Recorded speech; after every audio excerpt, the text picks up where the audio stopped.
All of us would obviously prefer an immediate ceasefire while we work on a lasting peace, and maybe something like that could happen. As of this moment, it's not happening, but President Zelensky and President Putin can talk a little bit more about that. You know, in the 6 or so wars that we stopped, we haven't had a ceasefire, and so I don't know that it's necessary. You can do it through the war, but it would be, I like the ceasefire from another standpoint. You immediately stop the killing.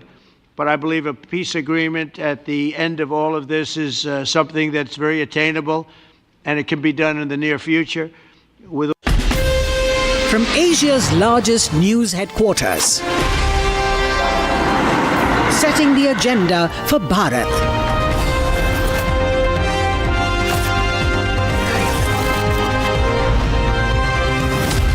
You're watching Republic.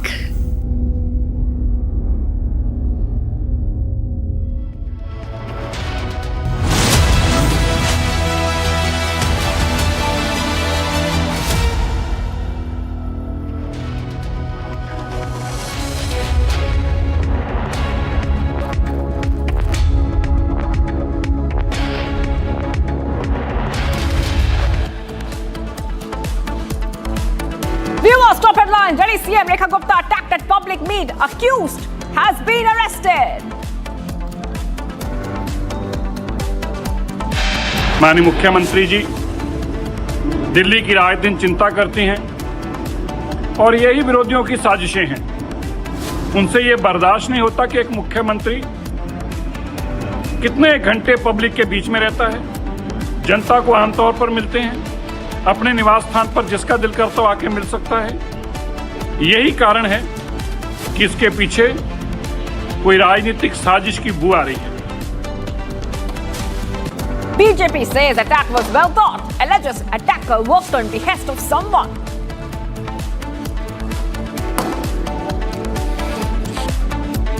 मैं मानता हूं कि रेखा गुप्ता जी से दिल्ली के लोग नाराज हैं, मगर फिर भी नाराजगी का मतलब ये नहीं है कि आप किसी के ऊपर हिंसा करें, हमला करें। ये पूरी तरीके से गलत है। इन प्रिंसिपल वायलेंस गलत है।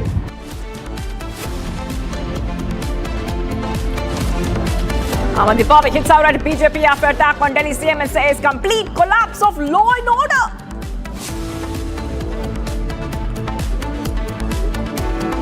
How did you know that such data, allow me to complete, sir. How did you know that such data and such inferences would have been used by the Congress party on the 18th?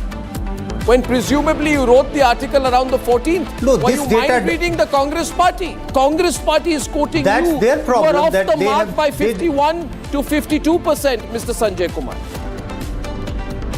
Arnab's interview that tears apart the vote chori claim. Arnab's grills Sanjay Kumar.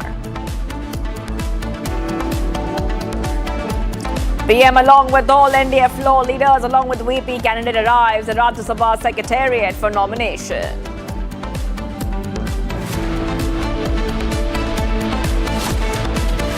Pro-Hindu activists now suspect missionaries' hand and flow of foreign fund to defame Tariffs and demand thorough investigation.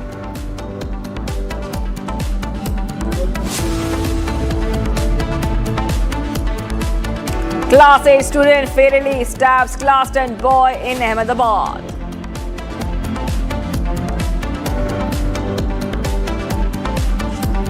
They behave like neo-colonial powers, just exploiting and just thinking about benefit for themselves. We can just agree that this pressure is unjustified. Russian charged affairs in India addresses press briefing, says Trump's tariffs pressure is unjustified.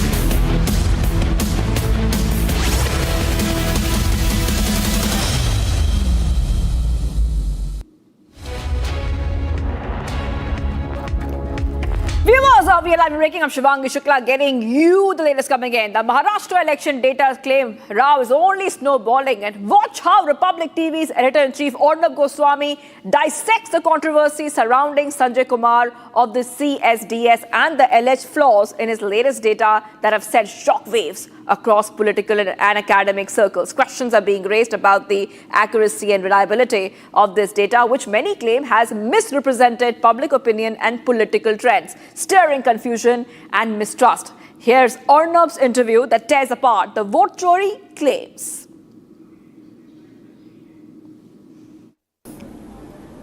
You got the data wrong, Sanjay Kumarji.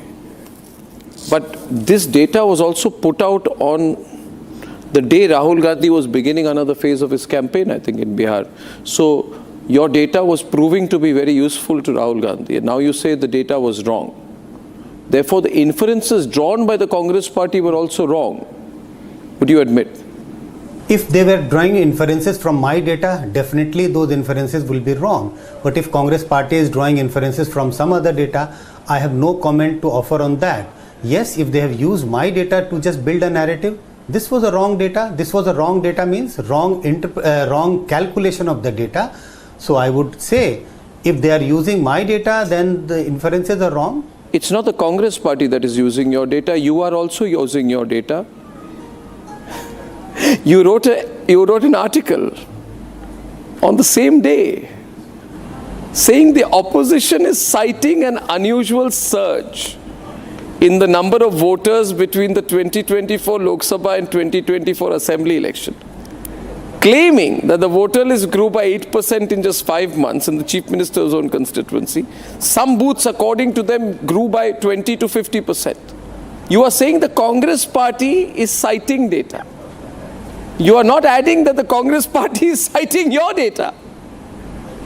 And you are writing an article based upon false information yourself. So on the 18th, 17th August, Sanjay Kumar, you are very active. You're putting out wrong information on your Twitter handle. On the basis of that, you are making sweeping comments in the Times of India op-ed. Even before the Congress party is using your data to diss the Election Commission, you are attacking the Election Commission using false data yourself. What kind of a psephologist are you? This article was written few days before it was published on a Sunday. There is no connection between the two that, it was being done as part of a conspiracy. The data which I put out on tweet on Sunday was analyzed on Sunday, but the previous data was based on, as you would notice, that the article was based on claims and counter claims by, and those are quoted there by the Congress party and the election tweet commission. The tweet of Mr. Pawan Khera of the Congress party is on the 18th of August. Let's be precise. Your tweet is a day before, on the 17th. Congress uses it a day later. You publish an article on 17th saying the Congress party is using this data. Now you are saying that this article was written prior to 17th, maybe 14th or 15th. How did you know? How did you know that such data, allow me to complete, sir. How did you know that such data and such inferences would have been used by the Congress party on the 18th? When presumably you wrote the article around the 14th. No, were you mind reading the Congress party? This is the claim which Congress party is making in public domain. When I am referring to this data, it doesn't mean that the data which I am going to tweet out. So that's reference to the various kinds of claim Congress is making. In essence, they did make a claim about the How did you know what claim the Congress party is about to make? They have been. How did you know what kind of claim the Congress party is about to make? I had no idea what kind of a claim Congress party is going to make about Maharashtra, but generally over last few months they have been claiming that there is a massive surge in the number of voters in Maharashtra elections between Lok Sabha and Assembly elections. You were going out of your way. Statement which Congress leaders have been putting out in public domain. No, 1 minute. Forget what you are supposed to be a psephologist, not a politician. Why were you going out of your way to put tweets regarding Maharashtra, Deolali and Ramtek, right? To build a narrative which would have been very useful for the Congress party, which is proven to be absolutely wrong. Mr. Sanjay, you are showing a decrease of about 40% 30 to 40%, right, between the Lok Sabha and Assembly election. Right? But I find here in Ramtek that the Election Commission's Form 20 shows that in the Assembly segment of Ramtek, during the Lok Sabha elections, 182,837 votes were polled. At the same time, Election Commission's Form 20 for State Assembly elections shows that in Ramtek constituency, a total of 207,540 votes were polled. That's a difference of 23,721 votes. When I put it on a percentage basis, that's 23,721 divided by 182,837. The margin is 13.47 increase in the Assembly segment, whereas you are claiming 38.45% decrease in the Assembly segment. Therefore, you're the psephologist, not me. You have made a mistake of 51 to 52%. And the Congress party is quoting you. I have definitely made a mistake that I have admitted. Quoting you. No, isn't it? Congress party is quoting that's you. their problem. You are off that the they mark have, by 51 to 52%, Mr. Sanjay Kumar.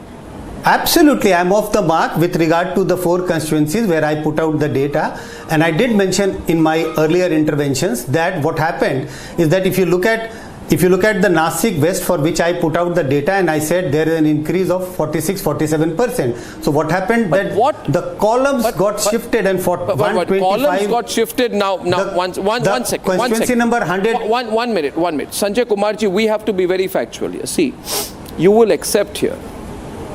Right, that I've been also in the business of journalism for perhaps longer than you've been in the business of psephology. So I am in some position to talk to you about facts. Certainly. Please understand, sir. Certainly, I agree. Please understand, sir. There are media today who take data given by you, quoted by Congress at face value. I'm not like that kind of media. Now listen to me, sir. Shyam Kumar Daulat Barve of the Congress won the Ramtek Lok Sabha seat with a margin of plus 76,768 votes against the Shiv Sena candidate during the Lok Sabha election. What you should have done, you should have specifically looked at the Assembly segment of Ramtek during the Lok Sabha and found that the gap between Congress and Shiv Sena was only 4,668 votes. Small gap. Are you telling me like a psephologist that this cannot be overturned in the Assembly elections? If 23,000 voters more come out to vote, is that unfathomable for the Congress party? And you are therefore on that basis. I'm not trying to say that. But 1 minute. If you look at the two tweets. I'm seeing your tweets. I'm seeing your article also. You see, you are not just making a numerical point. You have made a very subjective point, Sanjay Kumarji, and for that you are at fault. So viewers, some breaking news is coming in. Maharashtra data scandals getting bigger and bigger by the day. Indian Council of Social Science Research is set to issue notice to CSDS over manipulation of Maharashtra poll data. That is right, viewers. Show cause notice. I repeat, show cause notice for this claim made by Sanjay Kumar, which alleged dramatic changes in voter numbers across Maharashtra for Maharashtra Assembly constituencies between the 2024 Lok Sabha and Assembly elections. And remember that Kumar has retracted the post and issued a public apology. That is right. Back-to-back updates coming in here, viewers, on Republic TV. We are seeing the Indian Council of Social Science Research, ICSSR, issuing a show cause notice.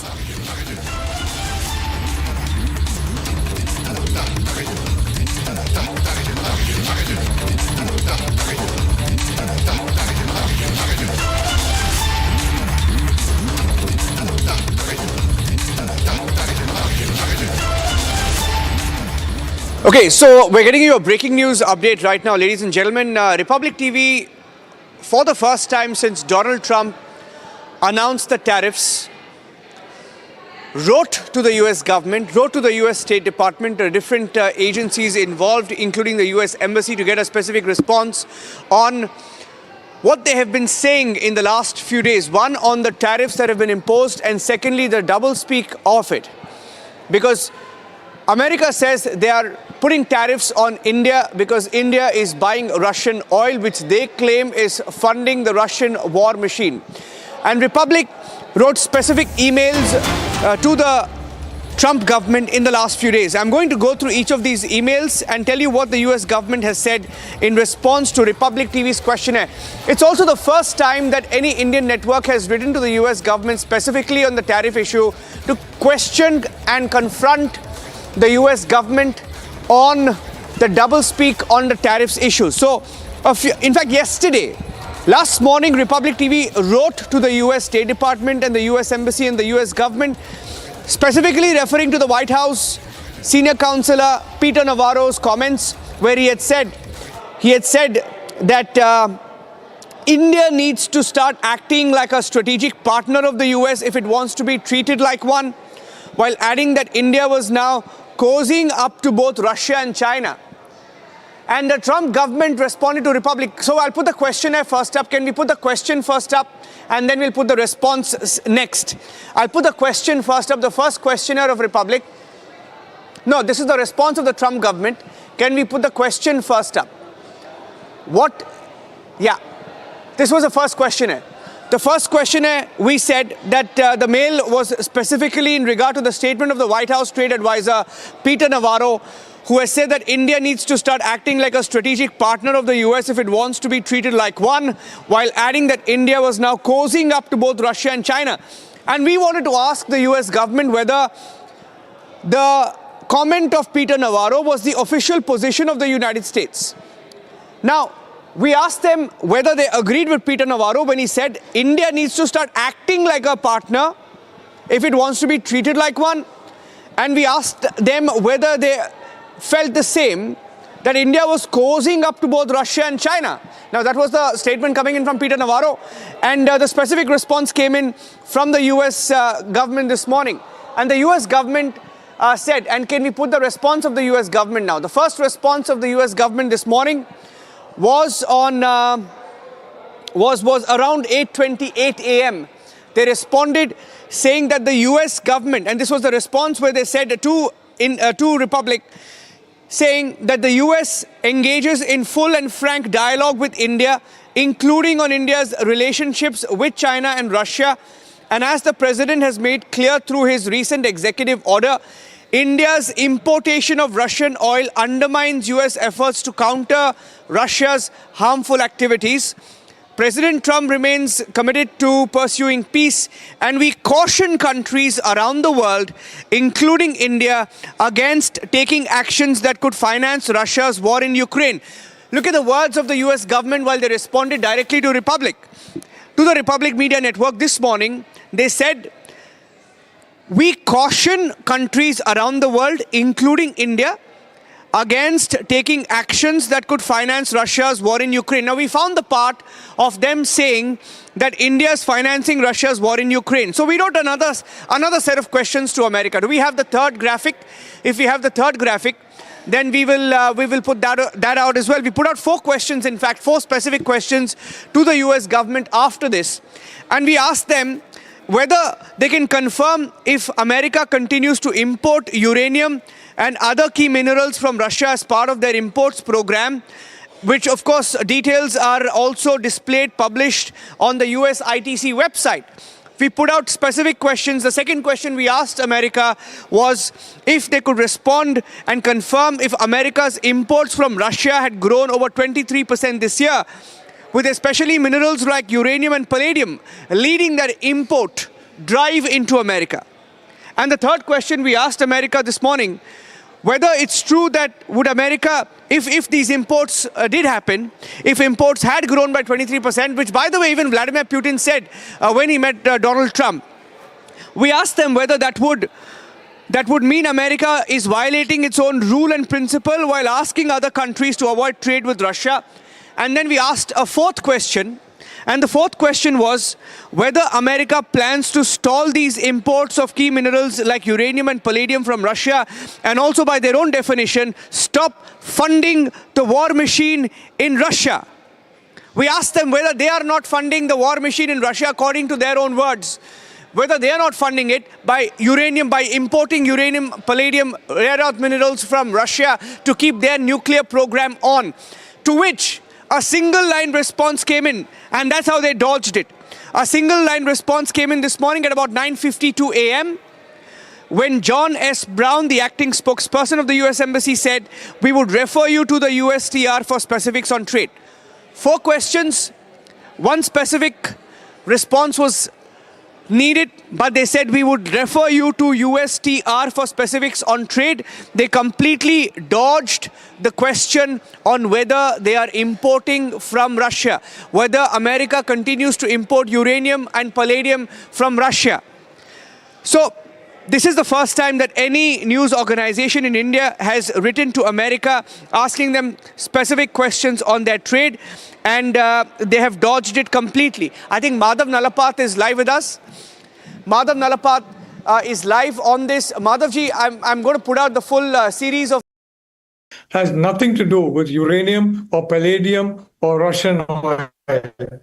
We've been buying Russian oil for quite some time. Even Biden did not impose sanctions on us, and now Trump is doing so.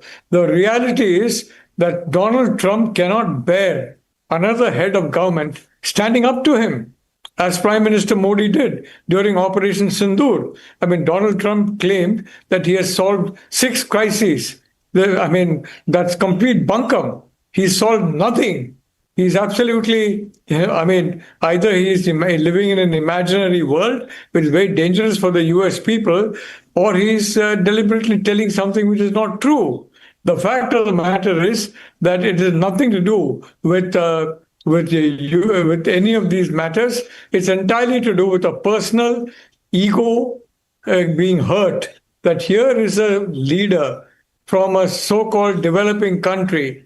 Forget the fact that we are the 3rd largest country in the world in purchasing power parity terms. Forget the fact that we are an essential partner of the United States. Forget those facts. But the reality is that he is basically trying to destroy the India-US strategic relationship because of a personal ego clash. And why that ego clash? It had nothing to do with Prime Minister Modi. Prime Minister Modi was speaking the truth. When he said about Operation Sindoor, Donald Trump had nothing to do with it. In contrast to Pakistan side, which basically gave all the credit to Donald Trump. I think tomorrow they'll come and say that the entire formation of Pakistan was done by Donald Trump when he was an infant. I mean, they're quite capable of saying that kind of rubbish. The fact is that Prime Minister Modi has not stooped. India has not stooped. India has stood up, and Trump is trying to destroy the India-US security relationship. And guess which country that serves most? The country which is frankly, through many of its friends, influencing his friends, influencing other people within the Trump inner circle by, you guessed it, money, by financial transactions. And he's trying to, basically what he's doing is trying to weaken an alliance central to US policy on the Indo-Pacific, an alliance that even Joe Biden did not want to break. Donald Trump is now breaking entirely because of an ego clash. In my personal view, Donald Trump should either retrace his steps, or I think more and more people from his own party need to understand that this is a threat to the United States security itself. So I'd like to point out it has nothing to do with uranium or palladium or buying Russian oil. For heaven's sake, I mean, we have been buying Russian oil for so long, but it has everything to do with Donald Trump feeling that Prime Minister Modi has stood up to me, and I won't tolerate anybody standing up to me. I mean, I quite know that Japan, South Korea, all these countries have, in a sense, eaten the humble pie publicly. And Pakistan has not only eaten the humble pie, it has crawled at his feet. It has basically crawled at his feet and, metaphorically licked his boots. But the reality is that this is a no clash. President Trump cannot bear the fact that in Prime Minister Modi, we have an upright Indian who's, sar nahi jhukega. Remember Netaji Subhash Chandra Bose's stirring admonition to the INA and to the people of India. Don't lower your head. Don't ever succumb. Don't ever feel that the British have got the mastery over you. You will become you will win over. And that is what the Prime Minister Modi stands for, that we will never succumb.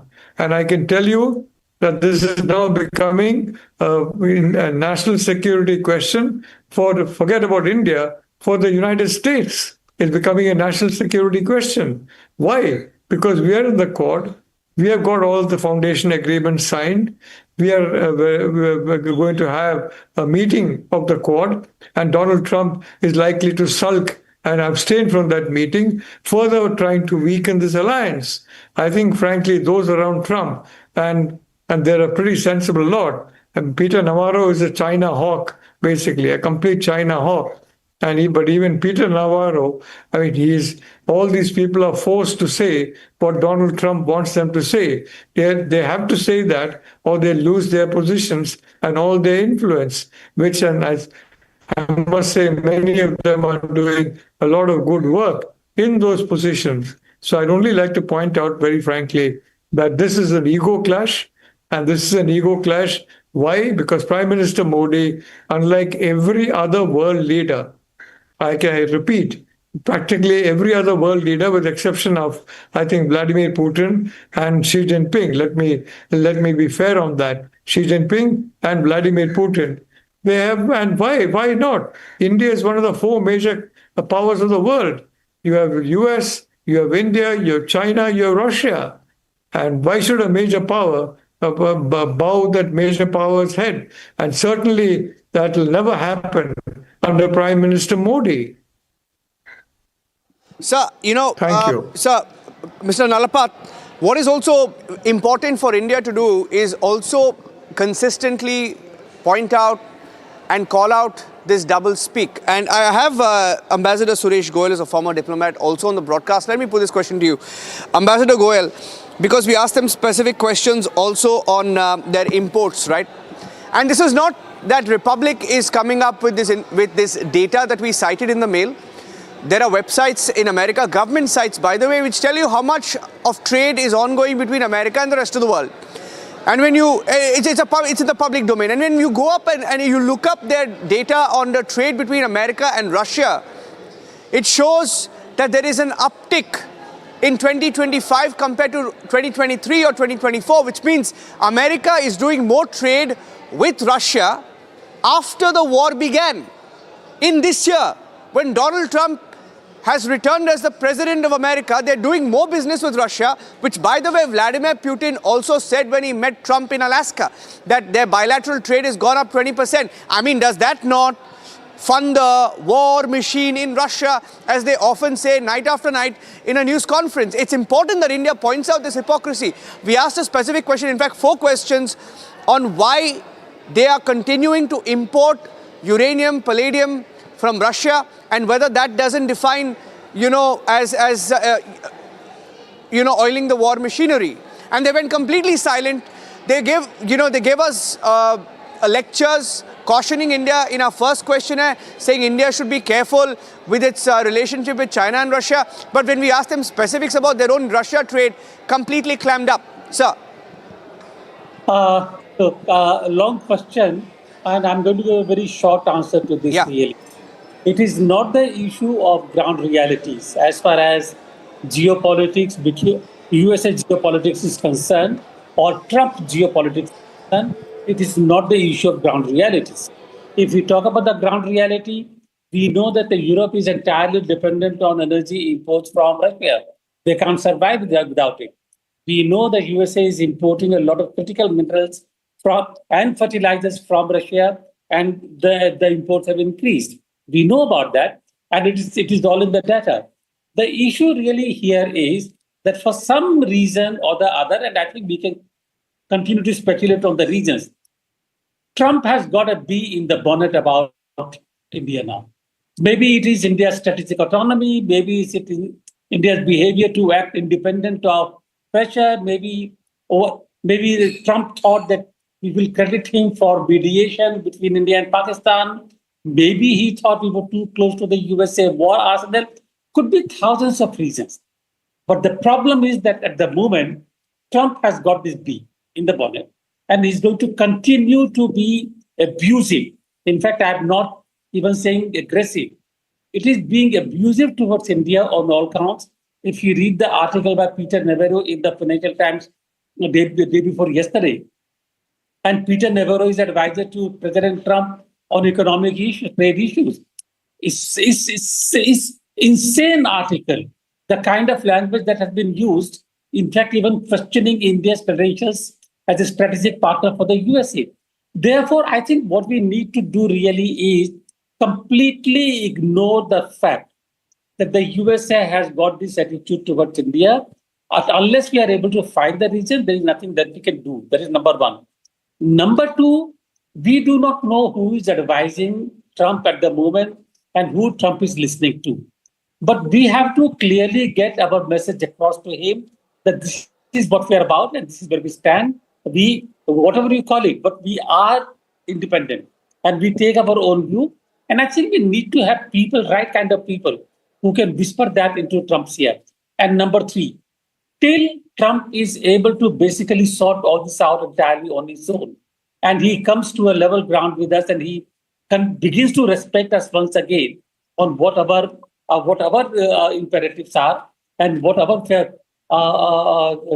policies are, build alternatives. There is no point keeping all of our eggs in the American basket. We need to build alternatives. Foreign policy cannot depend upon one. Russia is a good partner. We are talking to China now. There are many people who say China has been an aggressor. Yes, it has been an aggressor. There have been differences, but we still talk to them. Relationships are important. ASEAN. We should continue to talk to Southeast Asia, Taiwan, South Korea. Therefore, build alternatives. We need to have those options so that we are not alone in our battle with the USA megalomania or insanity. Sir, in fact, there is a breaking news update on the story as well. This morning, we had a statement from the Russian charge d'affaires in India who responded specifically on the point of US talking about Russian oil trade. This is what the Russian charge d'affaires said. I'd like to play that soundbite out for our viewers who are joining us on the broadcast. This is the Russian official position as far as Trump's tariffs on India are concerned. And how Russia views the additional tariff being imposed by US President Trump, and how India and Russia looks forward to counter this. Of course, the fact that the External Affairs Minister is also in Moscow. What would be your take on that? Please correct me if I'm wrong. These additional tariffs have not been imposed as yet. So, and the positive outcomes of the meeting in Alaska between the two presidents of Russia and the US. Well,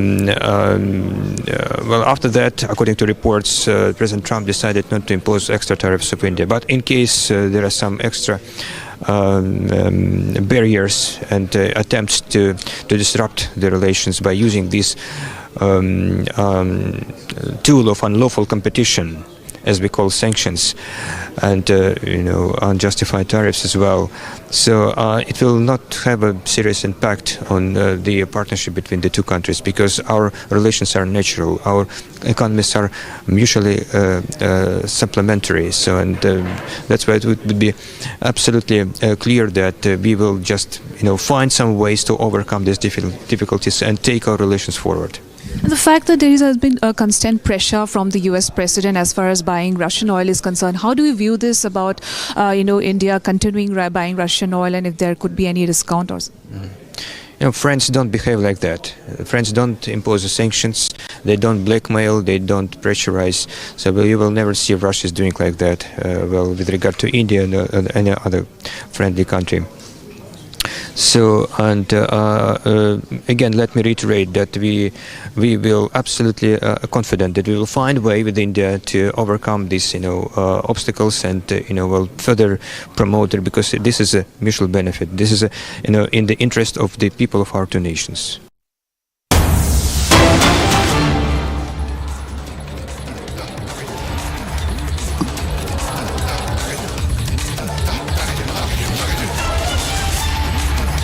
Okay, we're moving away to another bit of breaking news. We'll come back to the breaking news update, but we're getting in some pictures right now. Pictures of the attacker of the Delhi Chief Minister, Rekha Gupta, who was attacked this morning during a Jan Sunwai event. We're getting in the first CCTV video of the attacker. So we're just cutting away from that big breaking update we had. We'll go back and get you the details of the exchange. But this is the first visual of the attacker. This is the alleged attacker. We are told he was conducting a recce this morning, and this was just before the attack on the Delhi Chief Minister, Rekha Gupta. She was targeted during a Jan Sunwai event held at her official residence in Civil Lines in the national capital. The attacker, in his 40s, approached the Delhi Chief Minister under the pretext of submitting documents, and he pulled her hair, and there was an assault. That's the first video of the attacker speaking to somebody perhaps on the phone, and this is the first video that's come in. You also had the video of him after the arrest. We had a still picture that came in after the arrest, and this is him before the attack itself, perhaps speaking on the phone. He was carrying a backpack, may have pretended to be a delivery agent, perhaps. He was carrying a big bag. He's carrying a backpack there. It's a black backpack on his back, and we're getting in more details, in fact, of the attack. There's also a statement that has been issued by the Chief Minister's office in the national capital. A statement that has been issued says the cowardly attack on the Delhi Chief Minister Rekha Gupta is part of a well-planned conspiracy. The CCTV footage obtained from the Chief Minister's residence in Shalimar Bagh has made it clear that the attacker had started preparing for the attack at least 24 hours in advance. It is seen in the footage that the attacker did a recce of the Delhi Chief Minister's residence, made a video of the place, and attempted to attack in a planned manner. This video has been handed over to the police, and an in-depth investigation is underway in this regard. So this was from the statement that has been issued. It appears that this was the CCTV of the recce, the attacker conducting the recce 24 hours before the attack. So we can assume safely that this video was from yesterday. The attacker carrying a backpack did a recce before unleashing an attack on the Chief Minister this morning. Akhil is joining us on the phone line with more details. Akhil, what do we know about the attacker? If you can tell our viewers, the statement says he recceed before the attack yesterday, the attack itself this morning. Tell us more about what we know so far. Well, that's right, Narendra. If you see what we have got to learn from the Delhi police sources, that the accused recceed Chief Minister's not only the first residence in Shalimar Bagh, he also recceed her official bungalow at the Raj Niwas Marg over here. What we have seen that initially when he went to the first residence at Shalimar Bagh 24 hours back, he did not find anything over there. And right now I would like to move a little bit forward and show you the details from where what we have seen that the information the accused has received. And he has basically made a video at her residence itself. Here you can see this is the bungalow of the Chief Minister. Here a paper has been affixed over here where it's written माननीय मुख्यमंत्री जी के साथ जन सुनवाई दिनांक 20/8/2025 बुधवार को होगी. So this was the detail which written over here. So right now this matter is being investigated, but what we have seen that earlier Delhi police senior officials have arrived over here. Several leaders from the BJP arrived over here. Delhi ministers have arrived over here. Delhi ministers have arrived over here. And Delhi BJP chief Mr. Virendra Sachdeva also arrived over here. So on that part, what we have been seeing that the leaders which we spoke have been constantly condemning such kind of attack, and some of the leaders have said that we are trying to investigate and get to know to the bottom of the details that what actually transpired. And I spoke to some of the senior officials in the Delhi police, and they have said that right now they are connecting the dots that whether that person who attacked Delhi Chief Minister Rekha Gupta, was he a lone person or was there any other person who is also involved in connection with the case? Because if you see when that incident took place, prior to that, 2 days back, the accused came from Gujarat's Rajkot. So was it a planned attack? Did he deliberately came for this very incident to commit such kind of heinous crime, where what we have seen that at around 7:30 a.m. he arrived at this very location at Raj Niwas, which is the bungalow number 2 and 3 of of Delhi Chief Minister Rekha Gupta. Here he arrived, and then he, after a proper security checkup, he entered inside the premises along with other people, because generally when a Jan Sunwai happens, approximately there are 100 to 120 people in one single Jan Sunwai. So he arrived over there. When Rekha Gupta arrived, after that he was over there, and within 30 minutes, this is what the information that we have received from Delhi police sources, that within 30 minutes he jumped from his seat and then went up to the seat of the Delhi Chief Minister, and then he attacked her and tried to pull her head as well, and in which what we have seen that Rekha Gupta has got some bruises and he has got badly injured. Yes, Narendra. Yes, and what is the condition of the Chief Minister now? Because we are hearing that it was a pretty violent attack from the details we've picked up. What is her condition? Is she at home? Well, Narendra, if you see, her MLC has already been done. Once the MLC report, the medical legal report details will come out, then only things will be clear that what kind of bruises she has got. But I have spoken to some of the leaders who went inside, like Manjinder Singh Sirsa, Kapil Mishra, and they have confirmed this to us, that the person who attacked the Chief Minister was pretty violent. When he attacked, he tried to bang her head on the table itself, and he tried to pull her by hair. So that's very mischievous on her behavior, on the attacker's behavior as well. So what was his actual motive? This part has not been clear. So these things will come out in the Delhi police investigation. So once the details of the investigation will come out, because the probe is at a very preliminary stage. Right now, Delhi police team, senior officials have been constantly digging into this matter. They are constantly questioning the accused, who has been identified as Rajesh Bhai, who hails from Gujarat's Rajkot. So right now he is being questioned by the Delhi police senior official. Earlier what we have seen, that Raja Banthia, who is the DCP of the North District, he also arrived over here. Senior Delhi police officials, including the joint CP level officers, have also arrived over here. So the investigation is underway. So once more detail will come out, because if you see so far what we have seen, that the FIR has formally been lodged in connection with the case, but we'll have to get to know the details, that what is basically in the CCTV footage, because CCTV footage is very crucial. But I have spoken to several eyewitnesses, approximately 10 to 15 eyewitnesses. They have confirmed this, that the person who basically attacked, it seems that he has come with a motive to directly attack the Chief Minister. And here you can see the information that we have received from the Delhi police sources, that earlier he came over here, he was staying in this very area of civil lines itself. If you see, for the last 24 hours, he was over here in this very area, and you can see the movement outside the Chief Minister's residence. Several leaders are coming and going inside to meet Delhi Chief Minister, and after that what we have seen is several other politicians have spoken to the media as well, and in this what we have seen, that they have also basically condemned such kind of attacks, in which what we have seen is that the person who attacked was very aggressive in nature when that attack took place. Well, absolutely, Akhil. Those are certainly some clincher CCTV details that we have accessed. Of course, the security lapse. The security lapse is certainly worrisome, and of course Republic has now accessed the clincher CCTV of the attacker conducting a recce. On your screens are the visuals, ladies and gentlemen. He can be clearly seen, from what it looks like, he can be seen shooting a video of the location, of course, before the attack today morning on Rekha Gupta, CM Rekha Gupta. Akhil, I would like to continue this line of questioning with you. What more details are you picking up? What does it look like? Is this a politically motivated attack? Are there any details that have emerged so far in the case?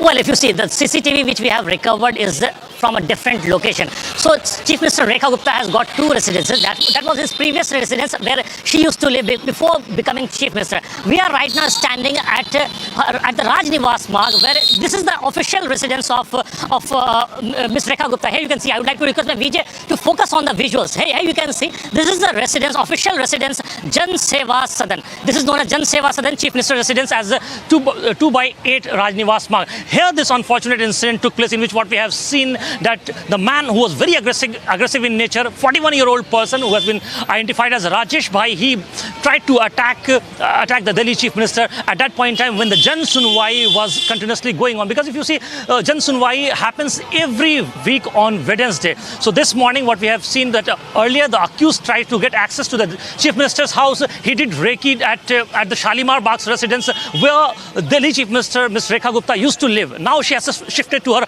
official bungalow where this incident took place. And right now there are different kind of theories that have been propped up.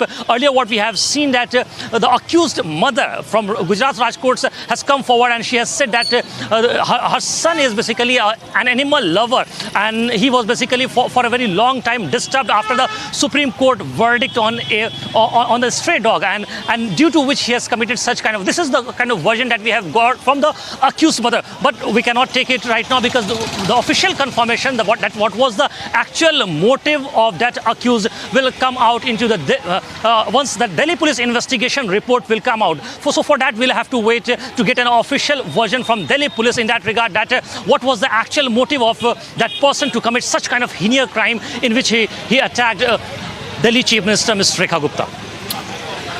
Well, absolutely, Akhil. In fact, from what you're saying, the accused mother has come forward and has said that the attack might be because of the recent ruling of the top court on the stray dogs matter. And now we are coming to know that this man, a 41-year-old man, extremely aggressive from the looks of it, he in fact breached a very heavy security